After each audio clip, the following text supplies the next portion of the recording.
जय हिंद दोस्तों, कैसे हैं आप लोग। तो आज हम बात करने वाले हैं लोर सीजन 2 एपिसोड 3 के बारे में, जिसका नाम है the ghost in the attic. तो ये सच्ची घटना पे आधारित कहानी है जो कि आपको बेहद पसंद आएगी, तो आप इस वीडियो को अंत तक जरूर देखिएगा। एपिसोड की स्टार्टिंग में हमें जर्मनी 1992 का समय दिखाया जाता है, जहाँ पे एक फैमिली हिंटरकाइफेक नाम की जगह पे रहती थी। वहाँ पे हम एक आदमी को देखते हैं जो कि अपने फार्म में काम कर रहा था, और उसके बाद वो घर के अंदर जाता है और म्यूजिक चलाता है। फिर वो अपने लिए चाय प्रिपेयर करता है और उसे बैठ के पीता है। हम यहाँ पे देख पाते हैं कि वो एक रुमाल की मदद से ये सब कर रहा था ताकि उसके फिंगरप्रिंट्स उस घर में ना लग सकें। तभी एक डाकिया वहाँ पे आता है जो कि उस फैमिली के लिए एक लेटर लेकर आया था। वो दरवाजे पे पहुंच के डोरबेल बजाता है, लेकिन कोई भी उसका जवाब नहीं देता। दरवाजे के बाहर उसे और भी लेटर दिखाई देते हैं जो कि वो पहले रख के गया था, लेकिन शॉकिंग बात ये थी कि किसी ने भी उस लेटर को रिसीव नहीं किया था। इससे उसे लगता है कि शायद कोई ना कोई गड़बड़ है। लेकिन जब अंदर मौजूद बंदा अपना औजार उठाता है उसे मारने के लिए, लेकिन तभी वो डाकिया वहां से चला जाता है, इसीलिए वो उस पर हमला नहीं करता। उसके बाद हमें उस घर में कुछ लाशें दिखाई जाती हैं जिन्हें उस आदमी ने जान से मार डाला था। यानी दोस्तों, जो आदमी स्टार्टिंग में दिखाया गया था वो एक कातिल है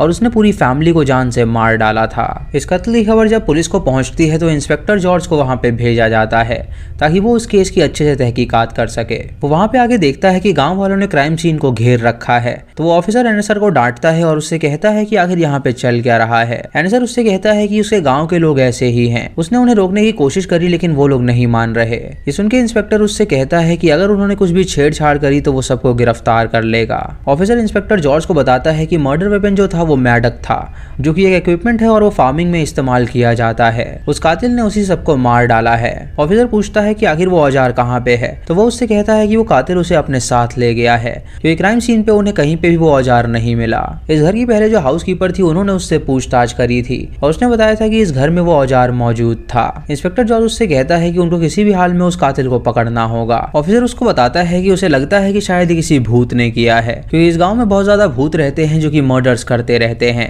इंस्पेक्टर सुन के हंसता है और उससे कहता है कि भूत जैसी कोई चीज नहीं होती है। फिर हमें 4 दिन पहले की कहानी दिखाई जाती है, जहां हमें बताया जाता है कि आखिर उस घर में हुआ क्या था। दोस्तों, उस घर में एंड्रियास नाम का आदमी अपनी बीवी के साथ रहा करता था। उसकी बहू का नाम विक्टोरिया था, जिसके 2 बच्चे थे जिनके नाम थे सिली और जोसेफ। एंड्रियास का बेटा वॉर में मारा गया था, जिसकी वजह से विक्टोरिया विधवा हो गई थी। तभी विक्टोरिया को सिली के चिल्लाने की आवाज आती है, तो वो कैंडल लेके उसके रूम में जाती है। उससे पूछती है कि आखिर उसे क्या हुआ, तो सिली उसे बताती है कि उसने अभी एक भूत को देखा। उसकी माँ उससे कहती है कि भूत जैसी कोई चीज नहीं होती है, और वो उसके लिए उसका क्लोजेट खोल के भी दिखाती है जहाँ पे भूत मौजूद नहीं था। तभी वो क्लोजेट अपने आप बंद हो जाता है, जिससे उसकी बेटी काफी डर जाती है। विक्टोरिया बाहर निकलती है और देखती है कि खिड़की खुली हुई है, जिसकी वजह से हवा अंदर आ रही थी और वो दरवाजा उसी से बंद हुआ था। वो अपनी बेटी को ये बात समझाती है और उससे कहती है कि वो आराम से सो जाए, यहाँ पे कोई भूत नहीं है जो कि उसे परेशान करेंगे। अगली सुबह एंड्रिया जब लकड़ी काट रहा होता है तो अचानक उसे कहीं से आवाज आती है। जब वहाँ पे देखता है तो वहाँ पे कोई भी मौजूद नहीं था। तभी हम देखते हैं कि उसके घर के अंदर कोई है जो कि उस पे नजर रख रहा है। ये देखिए, एंड्रियाज अपने शेड में जाना चाहता है, लेकिन उसके बाहर ताला लगा हुआ था। वो चाबी लेने के लिए घर के अंदर जाता है और सबको बहुत डांटता है। वो उनसे कहता है कि उसकी चाबी खो गई है और ये जरूर सिली का काम है, क्योंकि वो ही अक्सर उसके सामान के साथ छेड़छाड़ करती रहती है। ये सुन के विक्टोरिया अपनी बेटी को डिफेंड करती है और अपने ससुर से कहती है कि वो उसकी बेटी पे ना चिल्लाए, क्योंकि असली मर्द वही है जो कि औरतों पे चिल्लाया नहीं करते। ये सुन के उसका ससुर उसे पकड़ लेता है और उससे कहता है कि वो उसे बताएगा कि असली मर्द कौन है।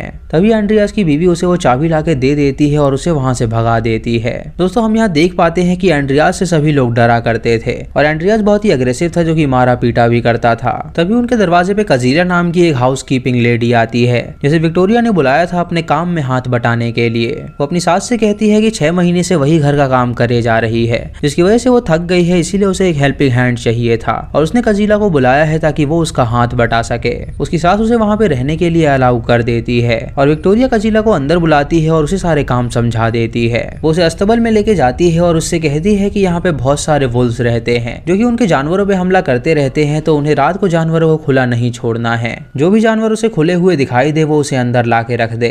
तभी कजीला को उसके घर के बाहर से कुछ आवाज आती है, तो विक्टोरिया उससे कहती है कि जरूर वहाँ पे कोई डियर होगा जो कि आवाज कर रहा होगा। फिर उसे ट्रेन की आवाज आती है, तो वो उससे पूछती है कि ये ट्रेन तो बहुत ही ज्यादा नजदीक है। तो विक्टोरिया उससे कहती है कि एंड्रियास ने उनके घर के चारों तरफ फेंसिंग कर दी है, तो अगर ट्रेन से कोई भी उतरता है तो वो उनके घर में दाखिल नहीं हो सकता। दोस्तों, हम वहाँ पे उसी कातिल को देखते हैं जो कि उन पे नजर बनाए हुए था। रात को सभी बैठ के डिनर टेबल पे डिनर कर रहे होते हैं, जहाँ पे सिली कजीला से कहती है कि क्या वो भी उनके पिछली हाउस कीपिंग की तरह छोड़ के चली जाएगी। तो कजीला उनसे कहती है कि वो ऐसा नहीं करने वाली। सिली उसे बताती है कि यहाँ पे ढेर सारे भूत हैं जो कि उसे दिखाई दिया करते थे, इसीलिए वो यहाँ पे काम छोड़ के चली गई। सिली की माँ उससे कहती है कि घोस्ट जैसी कोई चीज नहीं होती है, तो वो उसे बताती है कि उसने घर के बाहर किसी के फुटस्टेप्स सुने थे और उसने कुछ फुटप्रिंट्स भी देखे हैं जो कि उनके बांध की तरफ जाते हैं। ये सुन के एंड्रियास कहता है कि वो फुटस्टेप उसने भी देखे हैं और उसे पक्का यकीन है कि वो फुटस्टेप किसके होंगे, वो जरूर उसके माँ के होंगे जो कि वहाँ पे रंगरलियां मनाने जाती होगी। ये सुन के वो हाउसकीपर काफी हैरान हो जाती है। ये विक्टोरिया का ससुर उसके साथ बहुत ही बुरा बर्ताव कर रहा था। सिली उसे बताती है कि वो अपने पिता की बेटी है, लेकिन उसका जो भाई है उसकी आंखों का कलर अलग है और वो किसी और का बेटा है, इसीलिए दादा उसकी माँ से चिढ़ते हैं और उसे हमेशा डांट लगाते हैं। ये सुन के कजीला हैरान हो जाती है क्योंकि उस बच्ची को सब कुछ पता था। इधर सिली सो नहीं पा रही होती है तो उसकी माँ उसके पास आके उसे सुलाने की कोशिश करती है। उससे कहती है कि वो इतनी भूतों की बातें करती है तो वो सो कैसे पाएगी, और भूत जैसी कोई चीज नहीं होती तो वो आराम से सो जाए। सिली उसे बताती है कि उसने अभी स्टेबल से कुछ आवाजें सुनी है। तभी उन्हें बाहर से कुछ आवाज आती है तो विक्टोरिया अपनी बेटी से कहती है कि उन्हें बाहर चलना चाहिए और बाहर जो भी जानवर उनके मौजूद हैं वो उन्हें अंदर कर देंगे ताकि वुल्व्स उन्हें खा ना सके। विक्टोरिया अपनी बेटी को लेकर बांध में पहुंचती है और उसे दिखाती है कि यहाँ पे कोई भूत नहीं है, लेकिन तभी वो कातिल उनके सामने आ जाता है और उन दोनों को जान से मार डालता है। एंड्रिया जब विक्टोरिया के चिल्लाने की आवाज सुनता है तो वो लैंप लेके बाहर जाता है और वो कातिल उस पर भी हमला करके उसे जान से मार डालता है। अपने पति की आवाज सुन के वो बूढ़ी लेडी भी बाहर आती है उसे देखने के लिए। वो उसे जमीन पे गिरा हुआ पाती है जिससे वो काफी डर जाती है और तभी वो कातिल उसके सामने आके उसे भी जान से मार डालता है। वो उनकी लाशों को घसीट के बांध में ले जाता है और वहीं पे फेंक देता है और उसके बाद वो उनकी नौकरानी के पास जाता है उसे मारने के लिए। वो नौकरानी सोने से पहले बुक पढ़ रही होती है, लेकिन जब वो उस कातिल को देखती है तो वो काफी डर जाती है।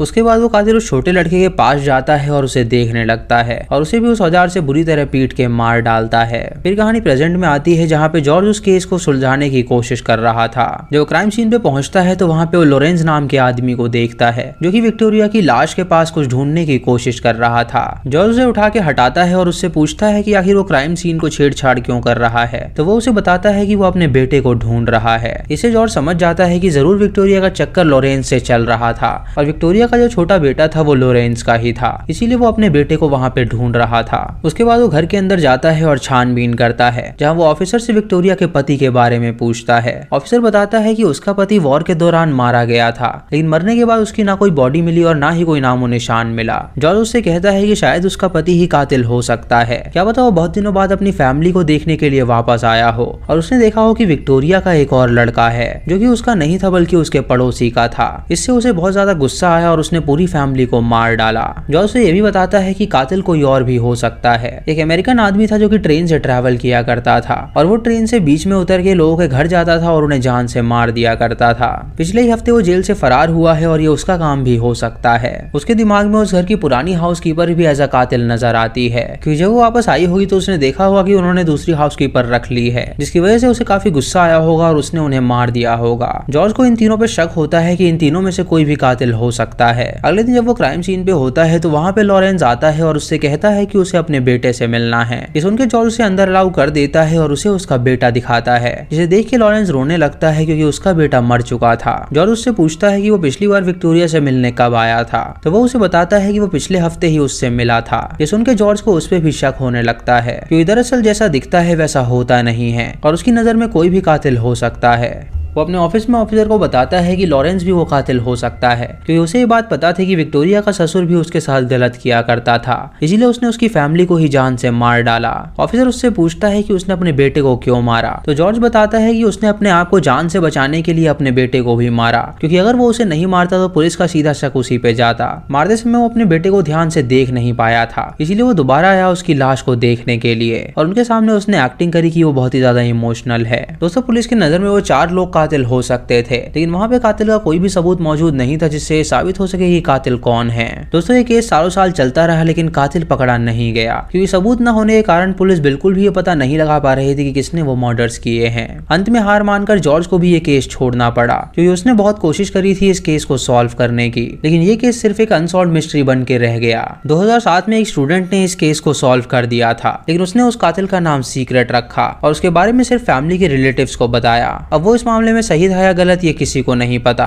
दोस्तों दुनिया का सबसे संगीन केस था जहाँ पे कोई भी सबूत मौजूद नहीं था जिससे पता लग सके कि कातिल कौन है। आपका इसके बारे में क्या कहना है आप हमें कमेंट सेक्शन में जरूर बताइएगा। वीडियो पसंद आई हो तो लाइक और शेयर जरूर करिएगा। चैनल पे नए हैं तो इसे सब्सक्राइब करें और बेल आइकॉन दबाएं नोटिफिकेशंस के लिए। तो मैं मिलता हूँ आपको अगली वीडियो में, तब तक के लिए जय हिंद।